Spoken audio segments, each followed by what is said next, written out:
Let me tell you something I've learned about being grateful.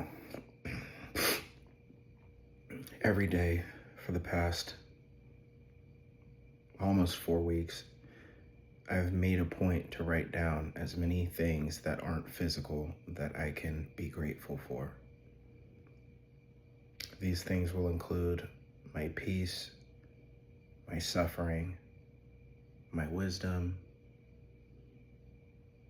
my ability to provide for my family, and many more things. I usually almost fill up a page. Sometimes I forget the things I say days in a row, because sometimes I'll be feeling like I need to be grateful for other parts of myself. And the reason why I do this is so that it's because the way the universe works is if you're grateful for something, that means you own it, you have it. And if metaphysics is real, if this whole new age spirituality take has any validity, then I feel like that's the quickest way for me to get what I want, because really what I want isn't physical. Everything I want comes before the physical shit, Like, I want courage. I mean, I am courageous,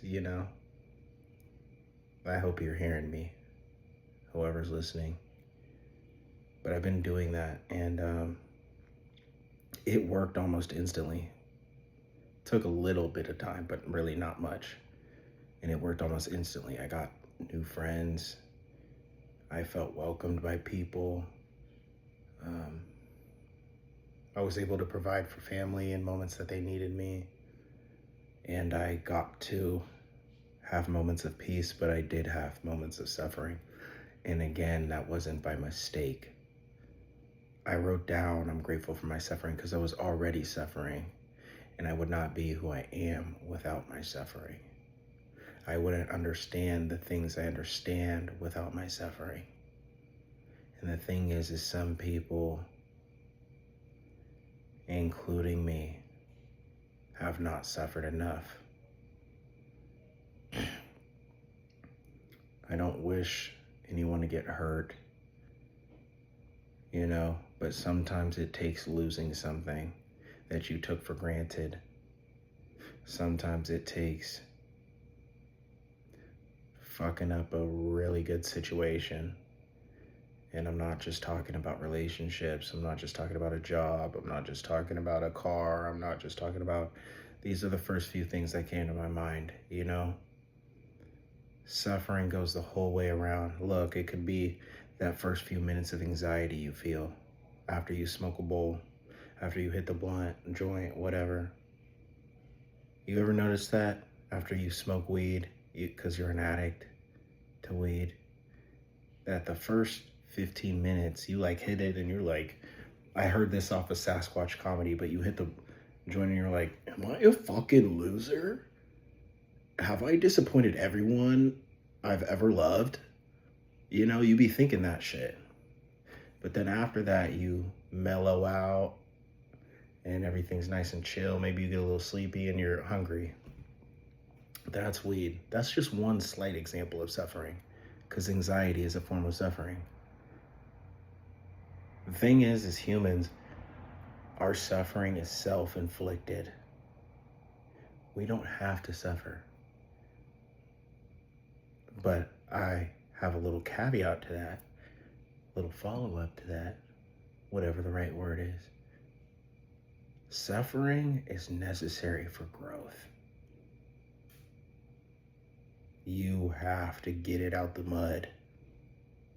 You have to, you can't start at the top, bro. The climb is where it's at. Once you're at the top, you're gonna be like, what do I do? I mean, look at the people that have everything that they want. What do they do with their free time?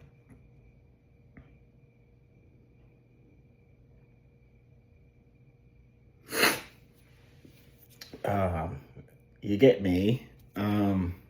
Yeah, but I'm getting off topic. I made this video to say I'm so grateful, and I'm learning to be grateful, and I have learned to be grateful. Every breath I take is an expression of my appreciation for all these things. And I don't say I'm grateful for my life because I feel like my life is physical, you know? I am grateful for my life, of course, but I like to focus on things that are not physical. If I focus on these things that are physical, then I will be in the vibration of like lacking the things that I'm grateful for. But if I'm grateful for things that aren't physical, I feel more like I'm summoning these things. I'm like bringing these things from the depths of me to the forefront. Because some of these things I have so buried down, some of these things I'm so scared of, some of these things I'm insecure about, you know? But no, I'm honestly tired. What's the point of not being yourself?